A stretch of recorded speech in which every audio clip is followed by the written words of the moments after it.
old Sun Devil football team hits the gridiron again tomorrow after a bye week. Xavier Alford's star DB was announced to be out for the rest of the season. Jeff Sims at the helm of the offense, and that guy, Jordan Tyson, is out this week as well. We'll have everything on how the Sun Devils are playing through injury. ASU men's basketball hits the hardwood again tonight for its first true test of the season against number 19 Gonzaga. We'll break it down.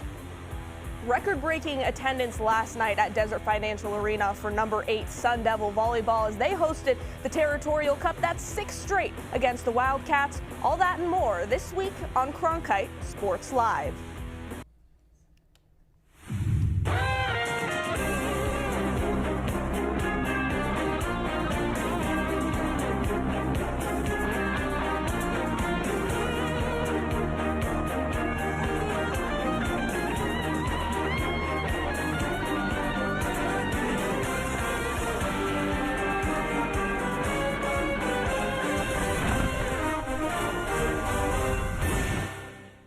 Welcome back inside Studio 6 for another edition of Cronkite Sports Live. I'm Gabby Chernoff, that's Justin Lacertosa, and we know Halloween is over, which in my mind equals Christmas season. You know what they say. It's the most wonderful time of the year, and that is certainly the case for Sun Devil athletics in full swing this time. Gabby, I don't know if you could say it's Christmas season yet. We haven't even hit Thanksgiving, but I want to get festive too, and I'd be lying if I said I didn't have some Mariah Carey in my playlist. But a very busy weekend for Sun Devil athletics at home. The Territorial Cup for volleyball was played last night. Men's hoops against number 19 Gonzaga in a couple hours, and Sun Devil football is headed back to the gridiron. Kenny Dillingham gave the team a week of practice during the bye for a mental reset. He called this season an emotional one and has been repaid with intensity throughout practice all week. The problem, though, still the injuries. Take a look at this photo from Big 12 Media Days. 4 of those 6 players are out with injury. We know that Sam Levitt and Ben Coleman are out for the year, and now add Xavier Alford to that list. Dillingham announced that the all-conference safety will miss the remainder of the season earlier this week. Alford posted to Instagram following what seemed to be a successful surgery. And Jordan Tyson remains out with a hamstring injury. The goal is for him to be back next week against his former team, Colorado. But let's take it one game at a time. The Sun Devils get set to host West Virginia tomorrow morning, and the Mountaineers are playing their best football of the season under head coach Rich Rodriguez. That's a name that might ring a bell or two for ASU fans. The former U of A coach now rebuilding a new program, and Ari Scoodle takes a trip into the vault to break it down.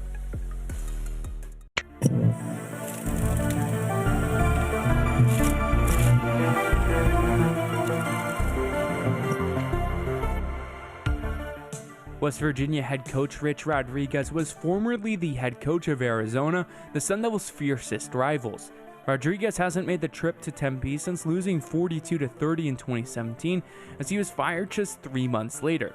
The 2017 Territorial Cup loss was Rodriguez's 4th loss against ASU in 6 years in charge of Arizona.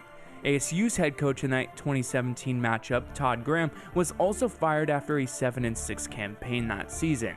Since then, ASU football and Rich Rodriguez's success have almost mirrored each other exactly.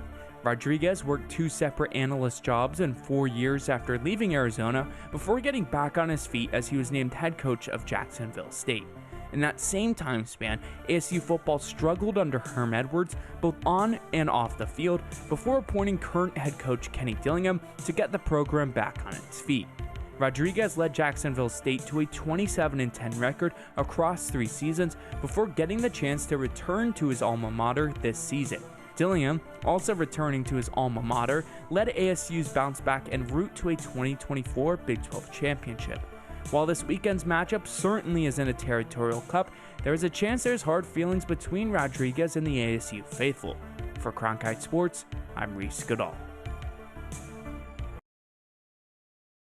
Us in studio now, and Tyler, prior to this year there was one conditional that preceded ASU fans' cautiously optimistic view on this season, the word if. On paper, this team looked like it was one very poised to head back to the Big 12 championship, perhaps even the CFP, if it stayed healthy. That, amongst other things, hasn't worked out for the Sun Devils so far this year. So as of right now, 3 games left in the regular season. Can you give us the lowdown on what else hasn't, or perhaps has, worked for the Sun Devils through 9 games this year, which the record does have some fans disappointed? Well, Gabby, to get a better idea of the current state of ASU, Let's go back a bit. In the past, whenever the Sun Devils lost the turnover battle, it would typically mean they lost the game. Against Mississippi State and Houston this season, ASU lost both the turnover battle and the game. However, last Saturday against Iowa State, the Sun Devils lost the turnover battle, but they ended up winning that game. Why? Well, let's look at the pass defense. ASU against Mississippi State allowed 8.5 yards per pass attempt. Houston, 9.1. Iowa State, just 5. Now, what's a key component to a pass defense? A pass rush. And after a bye week in which Kenny Dillingham gave his players a full week of rest, ASU will now have Prince Dorbah back in the lineup. Dorbah hasn't played since week 8 due to injury, and his return will no doubt give the Sun Devil pass rush a boost, as he has the second most pressures on the team despite playing the 6th most pass rush snaps. Dorbah's return also comes at a time when ASU is coming off its best pass rush performance since that 6-sack outing in week 6 against TCU. Now, 3 games left in the regular season for ASU. That's West Virginia, Colorado, and Arizona. And if they want any chance at going back to that Big 12 title game, chances are already very slim, but they absolutely have to win out if they want any sort of chance. But as the coach's cliche goes, they're probably taking it one game at a time. So that starts this weekend against West Virginia. What are going to be the Sun Devils' keys to success this Saturday? Well, let's start with West Virginia's quarterback, Scotty Fox Jr. He possesses a unique challenge for the Sun Devil defense in that he will be the first true freshman they faced all season long. Now, how do you beat this true freshman quarterback? You put pressure on him, force him to make those young mistakes. However, ASU does need to be wary of his legs, as ASU is 0-2 when the opposing team's quarterback rushes for 50 or more yards. Scotty has done that in each of his last 2 games, as West Virginia has gotten him on the move more often. Now let's go over to ASU's offense. Now, there were 11 penalties committed by the team last week, 5 of them by the offense. That is part of their self-inflicted wounds that they need to fix. The other part is the turnovers. I mentioned earlier that ASU, despite losing the turnover battle, still won the game. That's not sustainable on a week-to-week basis. Since 2024, ASU is 3-6 when losing the turnover battle, compared to a perfect 14-0 when they win the turnover battle. Well, Tyler, thank you so much for your insight. ASU takes on West Virginia tomorrow, Mountain America Stadium at 11 a.m. The writing is on the wall for Kenny Dillingham's squad. Unlike last year, the Sun Devils don't control their own destiny. If they want to make their way back to Jerry's World come December 6th for the Big 12 championship, they'll have to win out and let fate do the rest. And our Ethan Ignatowski has more on ASU's potential path to Arlington. Despite the 2025 season giving the Big 12 champions a boatload of trouble, Arizona State has a slim chance to make the conference title game for a second year in a row. We've picked 2 of the more simple ways ASU could sneak into the title game as the number 2 seed. In both scenarios, Texas Tech finishes at the top of the standings with an 8-1 record, and the Sun Devils get in after winning out against West Virginia, Colorado, and Arizona. In scenario 1, TCU would have to win against BYU and Cincinnati. If that happens, the Sun Devils would still need for BYU to bounce back after its loss to TCU and defeat Cincinnati and UCF. In the second scenario, BYU could defeat TCU, but only if Arizona beats Cincinnati and the Bearcats bounce back against BYU, with everything else staying the same. If either of these scenarios played out, ASU would board a plane to Arlington with a 7-2 record due to having a better resume against common conference opponents than BYU, who would slot in as the 3rd place team in the conference. Even if Utah won out and was 7-2 as well, its head-to-head loss to BYU would keep it in 4th place. There are thousands of scenarios that have the Sun Devils making the big game. They could still even finish atop the conference, but those are some of the more obscure pathways. For Sun Devil fans to sleep as easily as possible, these are the timelines they should dream of. For Cronkite Sports, I'm Ethan Ignatowski. All right, let's take it to the hardwood, shall we? ASU men's basketball taking on Utah Tech in its 2nd game of the season, year 11 under head coach Bobby Hurley. And he's talked a lot about personalities are meshing, the culture is at its best. And how about that man, Ms. Samba Diop, 7'1" with the step back J, sending his defender back a couple rows. It's rare you see a guy of that size do something like that. And Alan Mukeba backing down his defender in the post.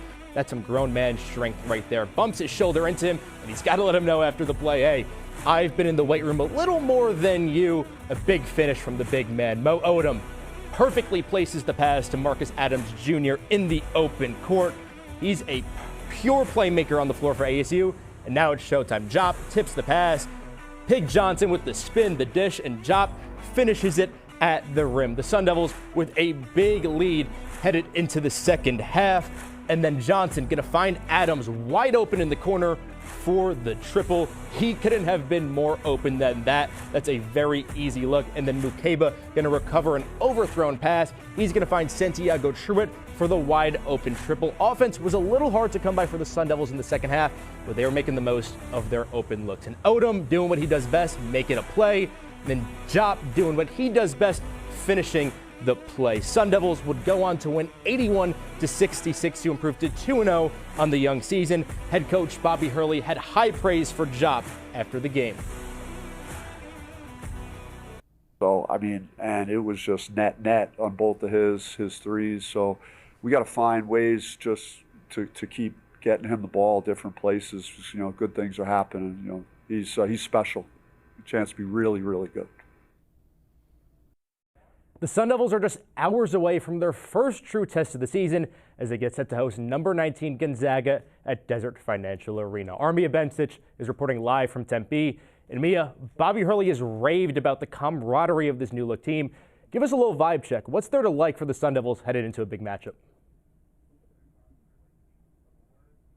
Well, Justin, to start off, the energy at here Tempe, that being a late night at 9 p.m. tip-off, the fans are ready, coming confident off of 2 wins at home in Tempe so far.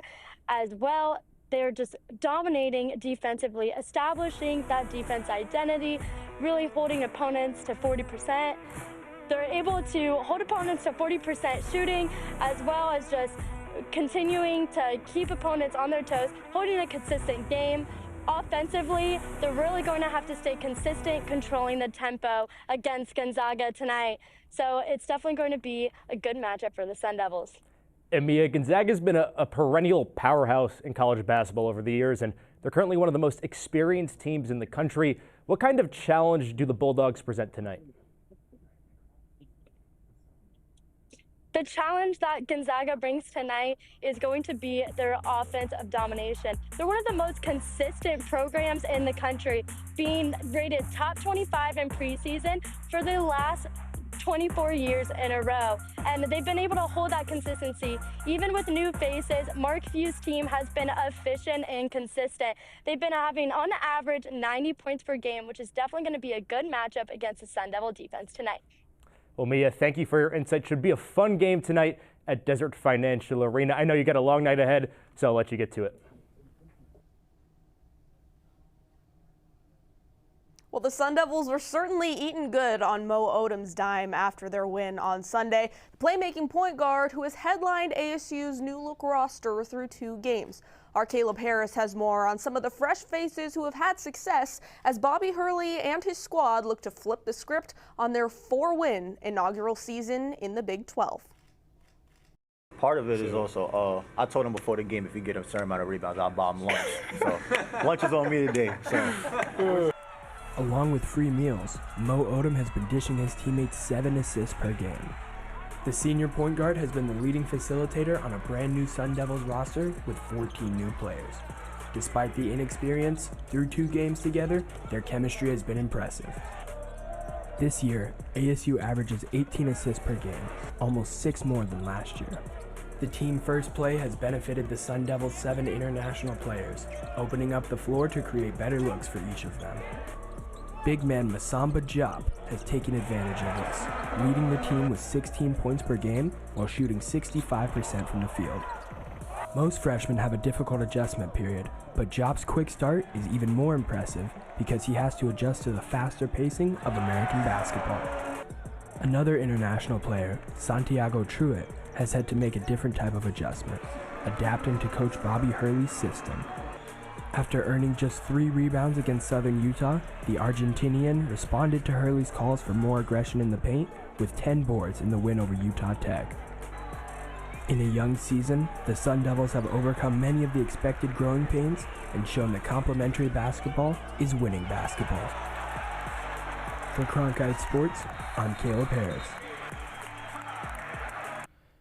Bobby Hurley said before the season that his back is against the wall, and he certainly got his group playing like it. The Sun Devils have shown a level of cohesion that has been significantly missed the past 2 seasons. Guys have seemed more willing to value possessions, make that extra pass, and do the little things, find those little details that inevitably lead to wins. And our Jaden Ricken breaks it down.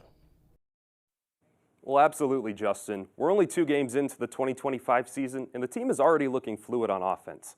Although it hasn't been their toughest start, the display of chemistry is actually pretty convincing considering they still don't all speak the same language and were thrown together in the offseason. Let's take their game on Sunday against Utah Tech, for example. Mo Odom right there, he's going to get the ball off a screen, and then he's going to look to pass, right? He sees Mukeba over there on the left side. Now Mukeba is going to survey the floor. Over in the corner, he sees Anthony Pig Johnson, and Pig Johnson's going to come up full speed for the ball. This is what is so great. In the span of 2 seconds, they set up a beautiful pick and roll. Utah Tech bites on it and tries to go over the top, leaving Mukeba wide open down the left side of the lane for an easy finish. That's a great play. It's textbook, which isn't going to be as easy to do when you're still getting used to one another. Let's take a look later in the first as well. You've got Mo Odom at the half court, but this play is really about Masamba Drop. He is one of the best players that ASU has right now, and his skill ceiling is incredibly high. He's going to get the ball from Odom. He's going to wait. Trevor Best comes around, and now Best is going to get a screen here. It's intentionally weak from Jop, but that's his point. His eyes are on the basket, and the second that ball is gone, Jop takes it. Man-child mode, 2 people on top of him, silky smooth finish. Plays like that this early into his career, they're absolutely incredible, and they show how far he might just go in college. Finally, I've got one more play from the second half, and I want you to keep an eye on Truitt over there in the left corner. He's wide open for a 3, but Mo Odom's not passing. He's going to dribble around, take a contested shot. Truitt understands this. He's going to reposition, get right in the perfect spot for a rebound, and he could go up for it here. It would be contested, not the smartest play. Instead, his court vision sees Odom in the corner, knockdown 3. That's a great play, and it shows how not selfish the team is really playing. They're actually playing like a team, which has been one of the toughest things for them to accomplish throughout the Bobby Hurley era. They have a ton of potential right now. The question is, can they continue that against tougher opponents? We'll stay put at Desert Financial Arena, where number 8 Arizona State Volleyball hosted the Territorial Cup last night in front of a record-breaking crowd, over 7,700 fans, as the Sun Devils look to keep their undefeated home streak alive. Getting started here in the first set, they're setting up Ella Longoria for the kill. She had 4 of those on the night. Now, I want you to remember this name. They're setting up a Colby Neal block. She'll come into play in a big way later on. Here we have Kyla Presley with the kill. And then match point, Noemi Glover. Who else? She seals the deal for the Sun Devils on the first set. Now, second set, it's match point for the Wildcats. They really get a rally going here. ASU tries to keep it alive, but here we go. It's Britt Carlson who will end up sealing the deal, taking set 2 for the Wildcats. We're all tied up, 1 set apiece. Now into the third set, Bailey Miller. She'll get set up here for an early kill, her 9th double-double of the year last night. And then Jillian Neal here with the serve. The libero then comes over to make the diving play to snag that point for her team. ASU took set 3, 25-18. Fourth and final set here. It's match point. I told you to remember the name Colby Neal earlier, and this is exactly why. She seals it for the Sun Devils with that block. 17 blocks in this game. That's a season high for the Sun Devils. ASU volleyball 12-0 at home, 6 in a row against the Wildcats. Here's head coach JJ Van Niel after the win. I'm so grateful for the fans. It was such a great environment. That was unbelievable. Our team played well. We got out of some scraps. Found a way to win ugly in a couple sets. Really proud of those kids, especially because we were down, backs were against the wall in that last set. And I think we were down 21-18 and came back and did some really good things, won the task, some assignments, and served tough and got in trouble and pulled it out. Well, as the saying goes, it's lonely at the top, but I think it's safe to say that JJ Van Niel and number 8 ASU volleyball are just fine all by their lonesome atop the Big 12. With just 5 games left in the regular season, our Pratham Valluri has everything there is to know on how the Sun Devils can clinch the conference title. One in conference play, number 8 Sun Devil Volleyball is sitting pretty at first place in the standings. looking to repeat as Big 12 champs heading into the final stretch of the season. Their most recent Big 12 win came in 4 sets over Arizona on Thursday night. The Sun Devils ended 2024 with a 17-1 conference record, defeating Colorado for a Big 12 championship, and despite moving parts, they may find similar success once again. JJ Vaniel's squad is 29-2 against Big 12 opponents over the past 2 seasons, but even well-oiled machines face challenges. In those times of turmoil, the Sun Devils have turned to the ever-reliable, experienced outside hitter combo of Noemi Glover and Bailey Miller. Glover, recently named a semifinalist for the AVCA National Player of the Year award, has reached double-digit kills in 18 of 19 starts in her first year with ASU, and Miller has 10+ in her last 9. The Maroon and Gold took down Colorado 3-1 in early October, behind 34 kills from that duo, and Saturday afternoon's showdown against the 22nd-ranked Buffaloes might require that type of performance again, as Colorado took down number 16 TCU in a tough 5 sets Thursday night. A win would help the Sun Devils gain a comprehensive lead in the race to clinch the conference, with the rest of ASU's opponents having records below 500. ASU has perched itself atop the Big 12 mountaintop since joining in 2024, and back-to-back conference titles would only solidify the program's status moving forward.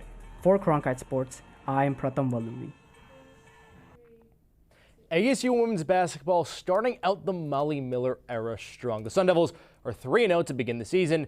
The first 2 games weren't pretty, especially from beyond the arc, but they're coming off a 32-point win against San Diego thanks to a 64% clip from downtown, led by senior guard Gabby Elliott, who's coming off a 24-point performance and just surpassed 1,000 career points. Our Brady Foxwell has more on her journey. Last Saturday, Arizona State guard Gabby Elliott reached a career milestone of 1,000 points. And since her freshman year at Clemson in 2020, one thing has always been consistent. Gabby gets buckets. Looking at her freshman year, watch how she comes around the off-ball screen for a designated handoff. From there, she hunts a mismatch while putting pressure on the rim. And once she gets to that step back, her teammates gotta get back on defense. Get it out the net. In 2022 for Michigan State, you can immediately see Elliott's full court pressure with active hands in the passing lane, and that's all she needs. She forces a turnover and then gets downhill for an easy 2-on-1 as Elliott manufactures 2 points for her team. Here at Penn State, Gabby drives baseline but is shut off by her defender, but instead of resetting and kicking out to the strong side, Elliott likes her chances one-on-one. She backs the defender down for a second before getting to her spot at the baseline for a midi. And she's been excellent here at ASU. Watch here, she's ready for a catch-and-shoot 3, but pump fakes instead and her defender jumps. This clears up a lane to the rim, and that's an easy lay. After 6 years, 4 schools, and countless setbacks, Gabby Elliott has reached the 1,000-point mark in her career. Congrats, and here's to many more Gabby buckets. For Cronkite Sports, I'm Brady Foxwell. Molly Miller's hiring as the new head coach of ASU women's basketball already had fans excited, and her hot start at the helm has further ignited that flame. While it may seem too early to draw comparisons 2 games in this season versus last, there's more than what meets the eye that could fuel fans' fires even more. Our Josh Melby has the story. With ASU women's basketball starting off 2-0, the Sun Devils have caught fire early. Now don't get me wrong, these opening 2 wins were as expected, as they both came at home against mid-major teams. Nonetheless, when you compare this season's start to last year's, the Sun Devils have plenty to be proud of. Through 2 games, ASU is yet to give up as much as 60 points to their opponents, and they have won both of their games by double digits. Last season, the Sun Devils were dealt a similar start in terms of taking on 2 mid-majors at home. However, the success is not comparable. Last year, led by former head coach Natasha Adair, ASU started the season off 1-1, defeating Jacksonville State by only 8, despite giving up 66 points.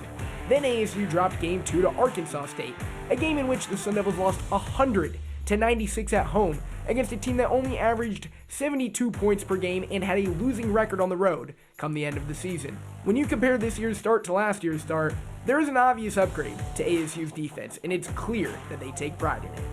Again, it starts with defense. I feel like that is her main focus right now, and it's going to be throughout the season. If you're not giving energy on defense, or if you're looking tight on defense, offense got to be out the question. So I think that's what I've learned from her and starting to pick up on. It has been a long time coming for ASU women's basketball, with their last 500 season being in 2020 through 2021, but with how things have been looking up for the Sun Devils, ASU faithful should have a lot to be excited about. For Cronkite Sports, I'm Josh Melby. Now, it doesn't snow here in southern Arizona, but ASU hockey is 3-6-1 to start the season thanks to snowballing mistakes after being ranked 14th in the USCHO preseason poll. Our very own Jacob Fredericks will join us in studio now, and it's really an uphill climb this weekend as the Sun Devils face number 6 North Dakota, looking to avoid a sweep and a snowman in the loss column. ASU's inability to win close games comes down to an inability to stop the bleeding when getting scored on, Gabby. The Sun Devils have given up unanswered goals in all 6 of their losses, and in 4 of those, the Sun Devils gave up 4 consecutive goals, including a big game against 6th-ranked Penn State. Finally, that trend has continued in the Sun Devils' last 3 losses, in which they gave up successive goals in a quick span of time, including 2 goals in 2 minutes against Colorado College that led to their 3-1 loss. In their last 8 periods of play, the Sun Devils have given up a goal in an average of 2 minutes and 20 seconds after they concede the first goal, excluding empty net goals. So unfortunately for the Sun Devils, when they give up a goal, it hasn't been just one, and they will have to fix that problem if they are going to be successful moving forward, especially with a tough schedule ahead.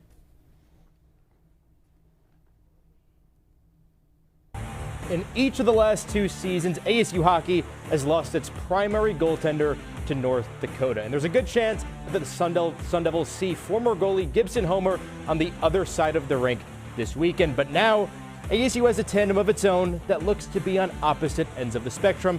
And our Keenan Vaughn has more. First 2 in conference series with a 1-2-1 record, Arizona State hockey travels to Grand Forks to take on number 6 North Dakota. A significant series, not just for the chance to turn around a struggling season, but go head-to-head against former goaltender Gibson Homer. The netminder spent a total of 3 seasons in Tempe, where he made his collegiate debut as a sophomore.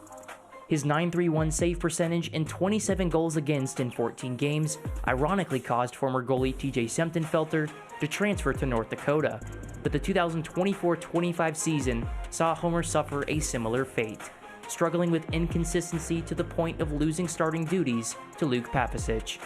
After the season ended, Homer followed in his predecessor's steps and traveled over 1,700 miles to become a Fighting Hawk. In 7 games this season, he has an .890 save percentage and has begun to split time in net with freshman Jan Spinner, but is coming off a 34 save performance against Omaha last Saturday. In replacing him, ASU fell into the exact same situation for the 3rd straight year, and starting with Bentley transfer Connor Hasley before shifting to freshman Samuel Urban. The Slovakia native started both games against number 17 Colorado College and is averaging 32 saves a night in 4 games played. In pursuit of the major upset, the reunion of sorts in North Dakota will reveal if Homer was the one that got away in the Sun Devils' revolving door in between the pipes. For Cronkite Sports, I'm Keenan Vaughn. ASU is up in Grand Forks for its series against the number 6 Fighting Hawks, and that starts tonight. Our Colgan Herschel is live inside Ralph Engelstad Arena. Colgan, thanks for braving the cold. That's one of the most hostile environments in all of college hockey. Soon those stands are going to be packed to the brim with green. But besides that, what else are the Sun Devils up against this weekend? Yeah, Gabby, Arizona State travels to North Dakota for the first time in program history to take on the Fighting Hawks. UND enters this weekend number 6 in the nation, 4-1 in their last 5 games, which includes a sweep at Omaha last week. A couple weeks ago here at the Ralph, they took 4 of 6 possible points against number 6 Minnesota Duluth. As for last week for Arizona State, it was a shootout loss and a regulation win for Greg Powers against Colorado College. Just 1-3-1 in their last 5 games. He said that this team needs to have a higher compete level for a full 60 minutes in order to come away with a couple of big points, as well as offense, defense, and special teams all need to be clicking on the same page in order to come away with some wins here in Grand Forks. Greg Powers remembers the last time an unranked ASU team faced a number 6 North Dakota squad all too well. a David versus Goliath matchup on a huge stage that was pivotal in ASU's early years as an NCAA Division I program. Our Easton Stockford cracks open the vault on this familiar contest between now conference foes.